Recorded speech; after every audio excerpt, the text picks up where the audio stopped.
ओम नमो भगवती वासुदेवाय नमः। जय श्री हरि, जय बृहस्पति देव। प्रिय श्रोतागण, आज बृहस्पतिवार के दिन सुनेंगे बृहस्पतिवार संपूर्ण व्रत कथा। इस कथा को पठन तथा श्रवण मात्र से भक्त के सभी मनोकामनाएं पूर्ण होती हैं, घर में सुख समृद्धि का वास होता है। तो आइए पूरी श्रद्धा और भक्ति के साथ सुनते हैं बृहस्पतिवार संपूर्ण व्रत कथा। तो प्रेम से बोले गौरी पुत्र गणेश की जय, शिव जी माता पार्वती की जय। जय श्री हरि। पौराणिक कथा के अनुसार प्राचीन समय की बात है। भारतवर्ष में एक राजा राज्य करता था। वो बड़ा ही प्रतापी और दानी था। वह नित्य प्रति मंदिर में भगवत दर्शन करने के लिए जाता और ब्राह्मणों और गुरु की सेवा किया करता। उसके द्वार से कोई भी याचक निराश होकर नहीं लौटता। वह प्रत्येक गुरुवार को व्रत रखता एवं पूजन करता, गरीबों की सहायता करता। परंतु यह सब बातें उसकी रानी को बिल्कुल अच्छी नहीं लगती थी। वह न तो व्रत करती और न ही किसी को एक भी पैसा दान में देती थी। वह राजा से भी ऐसा करने को मना किया करती थी। एक समय की बात है, राजा शिकार खेलने के लिए वन को चले गए। घर पर रानी और दासी थी। उस समय गुरु बृहस्पति साधु का रूप धारण करके राजा के दरवाजे पर भिक्षा मांगने के लिए आए। साधु ने रानी से भिक्षा मांगी तो वह कहने लगी, हे साधु महाराज, मैं इस दान पुण्य से तंग आ गई हूँ।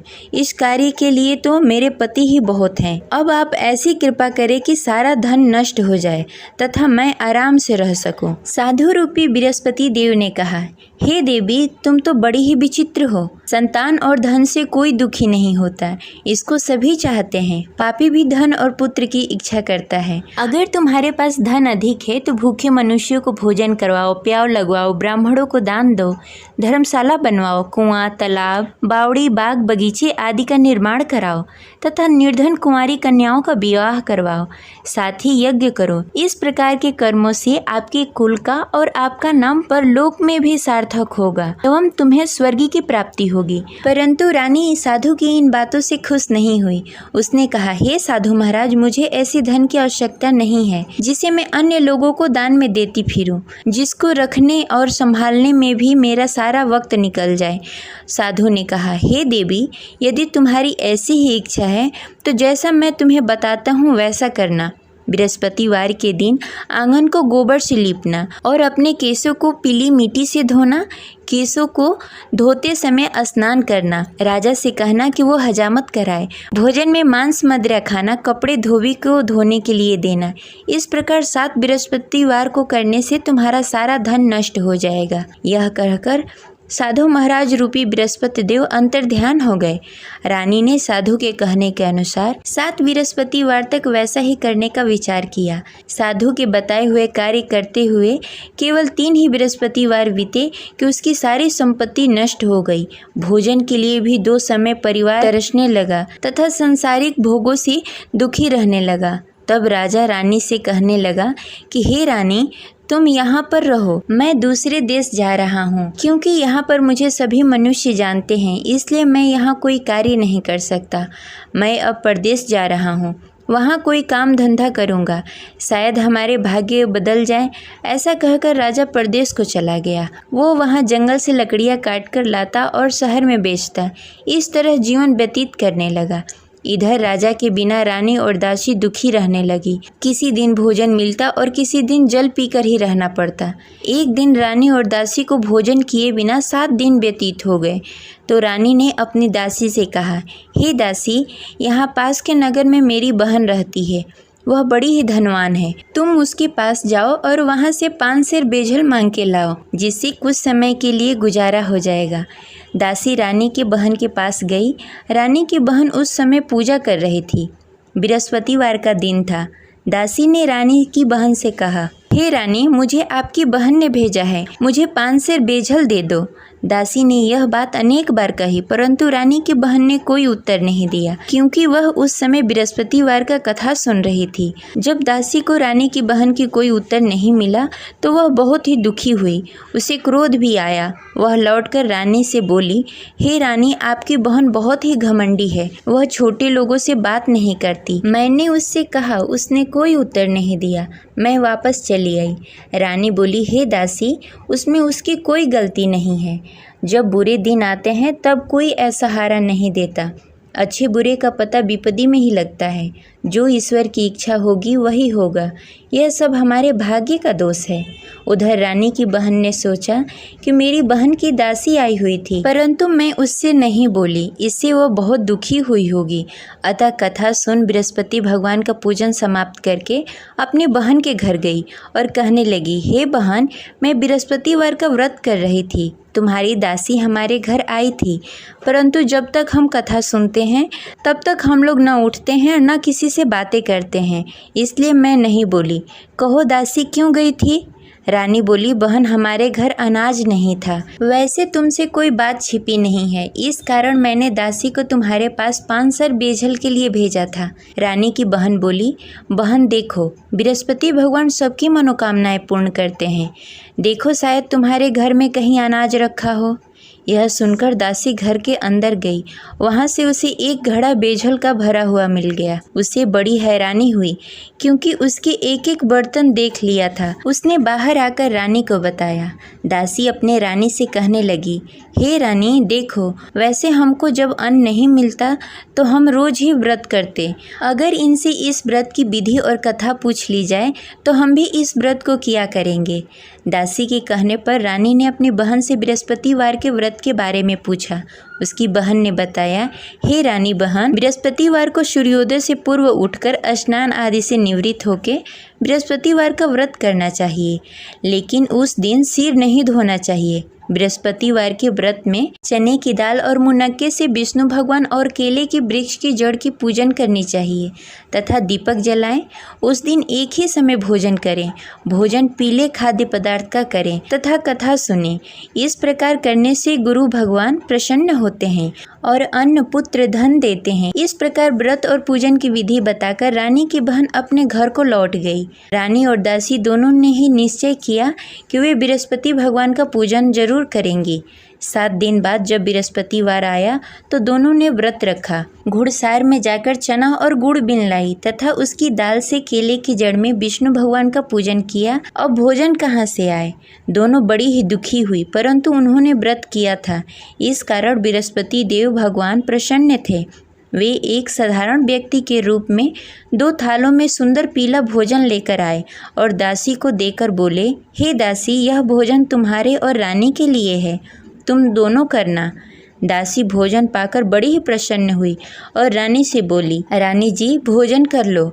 रानी को भोजन आने के बारे में कुछ पता नहीं था, इसलिए वह दासी से बोली, जा तू ही भोजन कर ले, क्योंकि तू हमारी व्यर्थ में हंसी उड़ाती है। दासी बोली, एक व्यक्ति अभी भोजन देकर गए हैं।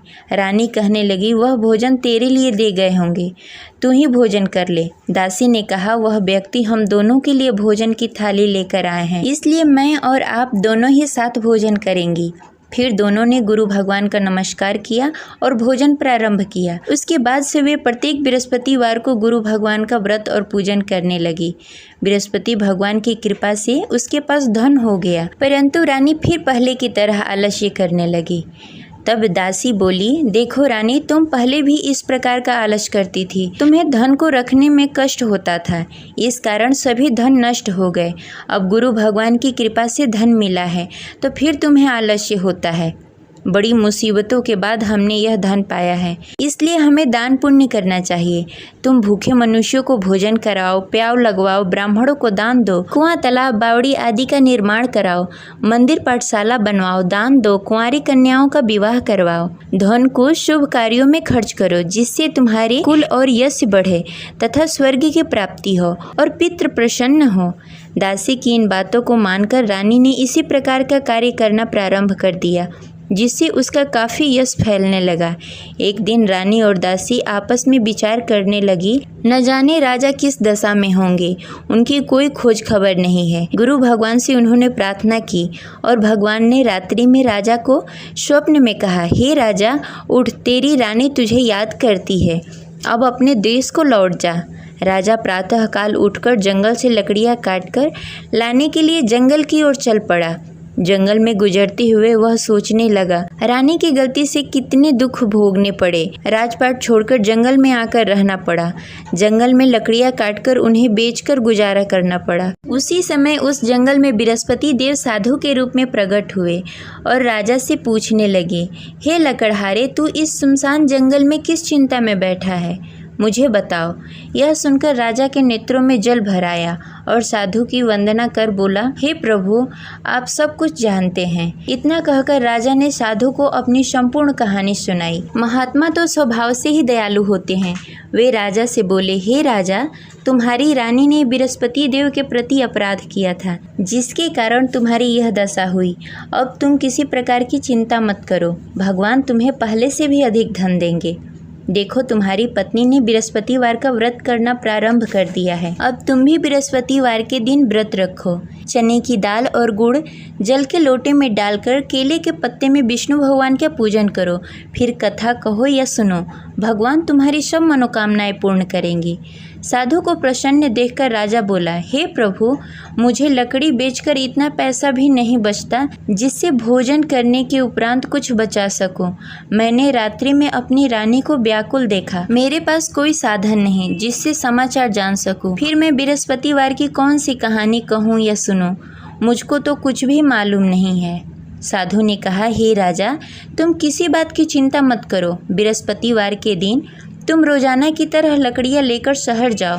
तुम्हें रोज से दुगना धन प्राप्त होगा, जिससे तुम भली भांति भोजन कर लोगे तथा बृहस्पति देव की पूजा सामग्री भी लेकर आओगे। बृहस्पति देव की कथा इस प्रकार है। प्राचीन काल में एक बहुत ही निर्धन ब्राह्मण था।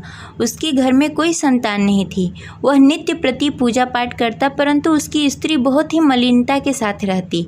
वह न स्नान करती, न ही किसी देवता का पूजन करती। प्रातःकाल उठते ही सर्वप्रथम भोजन करती, बाद में कोई अन्य कार्य करती। ब्राह्मण देवता बहुत ही दुखी रहते थे। पत्नी को बहुत समझाते, किंतु उसका कोई परिणाम नहीं निकलता। भगवान की अनुकंपा से एक समय ब्राह्मण की पत्नी गर्भवती हुई और 10वें महीने एक सुंदर कन्या को जन्म दिया। निर्धन ब्राह्मण कन्या के जन्म से बहुत दुखी हुआ। धीरे धीरे ब्राह्मण की कन्या बड़ी होने लगी। बचपन से ही उस कन्या की रुचि भगवान विष्णु की पूजा में थी। वह प्रातः उठती, स्नान ध्यान करती, उसके बाद भगवान विष्णु की पूजा करती और मंदिर में जाती। बृहस्पतिवार को व्रत करके विधि विधान पूर्वक पूजा पाठ करती। पूजा पाठ के बाद वह पढ़ने के लिए पाठशाला जाती। घर से चलते समय वह मुट्ठी भर जौ साथ में लेकर जाती और पाठशाला के रास्ते में थोड़ी थोड़ी जौ गिराते जाती। जब पाठशाला से लौटकर आती, जौ के दाने सोने में बदल जाते। लड़की सभी सोने के दाने बीन लाती। एक दिन जब वह सोने के दानों को साफ कर रही थी, तो उसकी माँ ने कहा, बेटी, सोने के दाने साफ करने के लिए सोने का सूप भी होना चाहिए। अगले दिन बृहस्पतिवार था। उसने भगवान बृहस्पति देव की पूजा करते हुए प्रार्थना की, हे भगवान, यदि मैंने आपका व्रत विधि विधान से किया हो तो मुझे सोने का सूप दे दो। भगवान बृहस्पति देव ने उसकी मनोकामना पूरी करने का वचन दिया। पाठशाला से लौटते समय उसने रास्ते में सोने का सूप पड़ा हुआ मिला। घर लौटकर सोने का सूप अपनी माँ को दिखाकर वह सोने के दाने साफ करने लगी। उसी समय नगर का राजकुमार उसके घर के पास से गुजर रहा था। उस सुंदर लड़की को सोने के सूप में जौ साफ करते देख राजकुमार उस पर मोहित हो गया। राजकुमार ने अपने पिता से उस लड़की से विवाह करने की इच्छा प्रकट की। तो राजा ने ब्राह्मण को महल में बुलाकर राजकुमार से उसकी लड़की के विवाह की बात कही। ब्राह्मण तैयार हो गया। धूमधाम से उस लड़की का विवाह राजकुमार से हो गया। दुल्हन बनकर ब्राह्मण की लड़की महल में चली गई। लड़की के चले जाने से ब्राह्मण फिर से निर्धन हो गया। उसे कई कई दिनों तक बिना भोजन के रहना पड़ा। बहुत दुखी होकर ब्राह्मण एक दिन अपनी लड़की के पास गया। अपने पिता से निर्धनता का समाचार सुनकर उसे बहुत सारा धन देकर पिता को विदा किया। उस धन से ब्राह्मण का कुछ दिनों तक आराम से गुजारा हुआ, लेकिन जल्द ही फिर भूखों मरने की हालत हो गई। ब्राह्मण अपनी लड़की से धन लेने के लिए फिर महल में पहुंचा। लड़की ने पिता की बुरी हालत देखकर कहा, पिताजी, आखिर आप कब तक मुझसे धन लेकर जीवन व्यतीत करेंगे?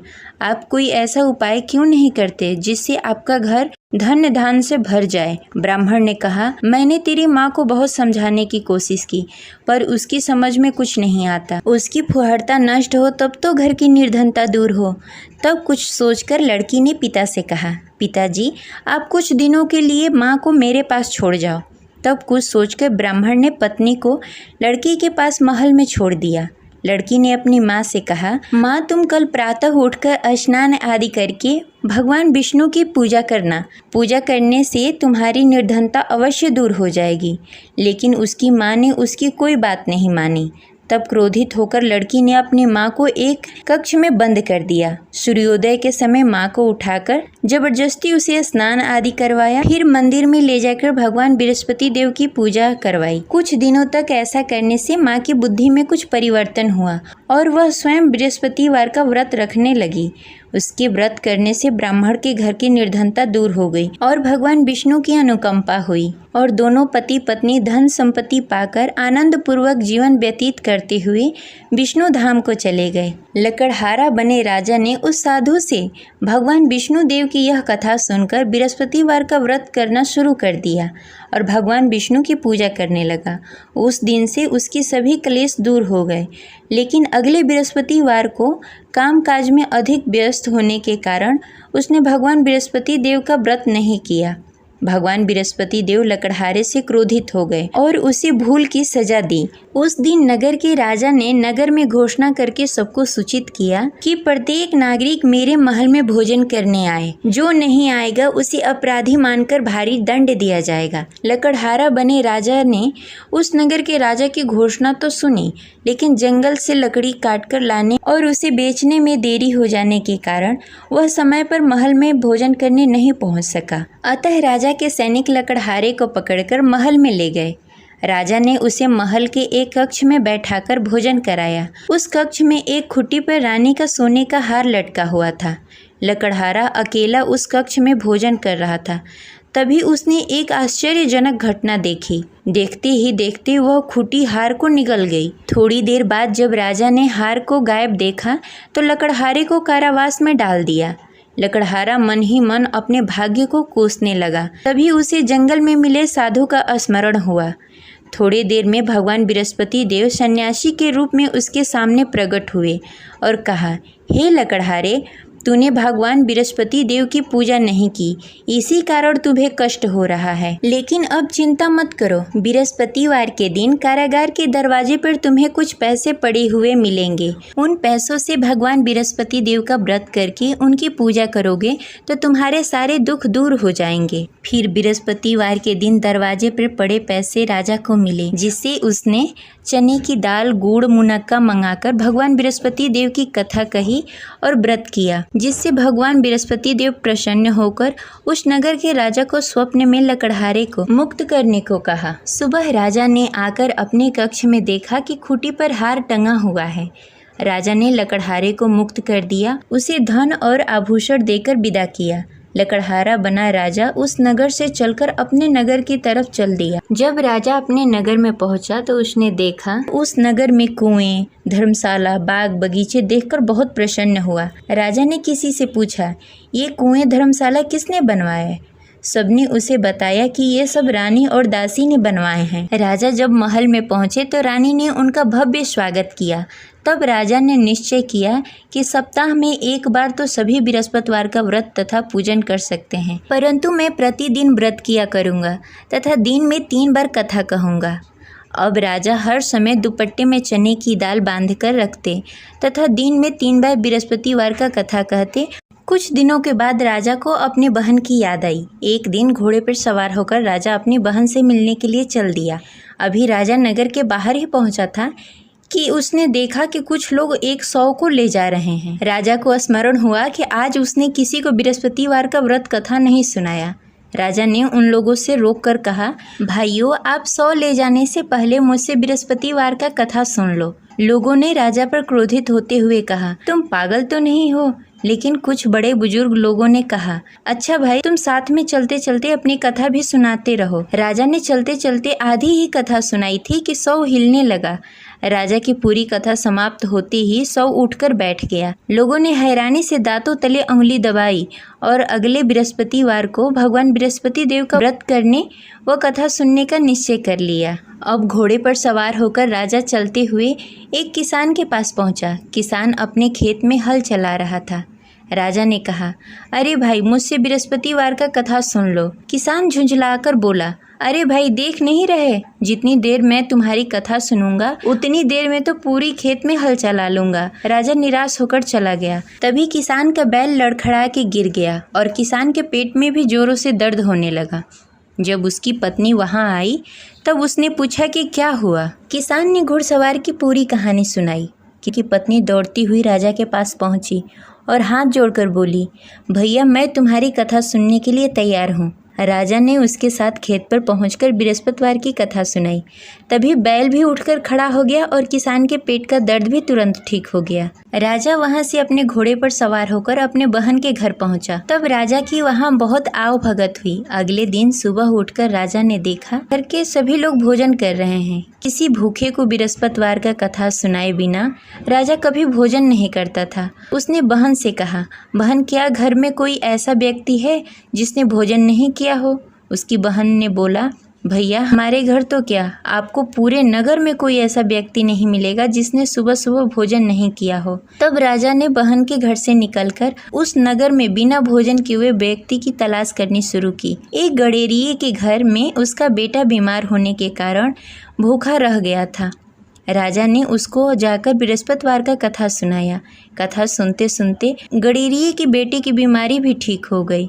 सबने राजा की बहुत प्रशंसा की। एक दिन राजा ने अपनी बहन से कहा, बहन अब हम अपने घर जाना चाहते हैं, तुम भी हमारे साथ चलो, कुछ दिन वहाँ रहकर लौट कर आना। राजा की बहन ने अपनी सास से पूछा तो सास ने ताने देते हुए कहा, बहू मायके जाना हो तो अकेली जाना, मेरे पोतों को लेकर नहीं जाना। तुम्हारे भाई की कोई संतान नहीं है, कहीं तुम्हारी भाभी मेरे पोतों को भी जादू टोना न कर दे। दूसरे कक्ष में बहन की सास की बातें सुनकर राजा दुखी मन से अकेले ही अपने नगर को लौट गया। रानी ने राजा से कहा, आप तो अपनी बहन को साथ लाने गए थे, फिर बहन को साथ क्यों नहीं लेकर आए? तब राजा ने दुखी होते हुए कहा, रानी हम निसंतान हैं, इसलिए कोई हमारे घर आना पसंद नहीं करता। रानी ने राजा को समझाते हुए कहा, मैं बृहस्पति देव ने सब कुछ दिया है, अब भगवान बृहस्पति देव हमें संतान भी अवश्य देंगे।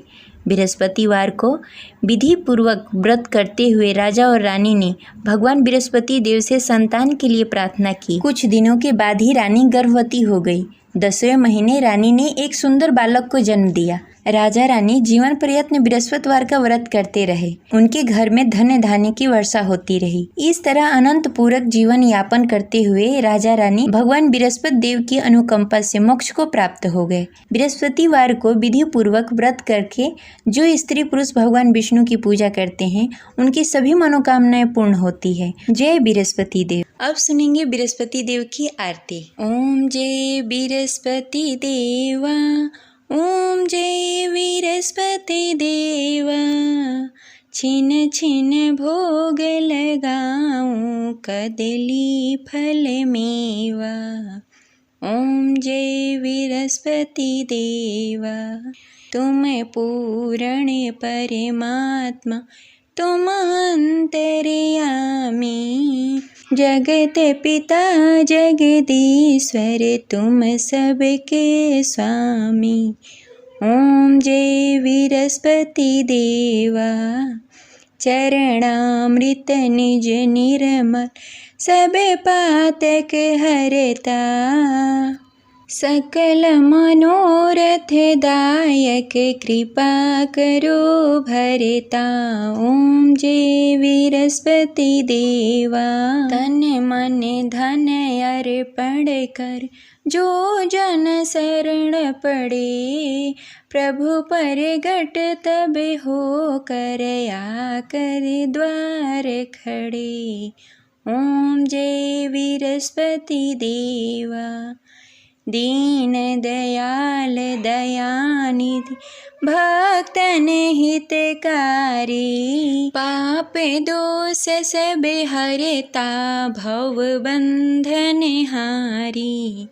ओम जय बृहस्पति देवा, सकल मनोरथ दायक, सब संशय हारी, विषय विकार मिटाओ, संतन सुखकारी।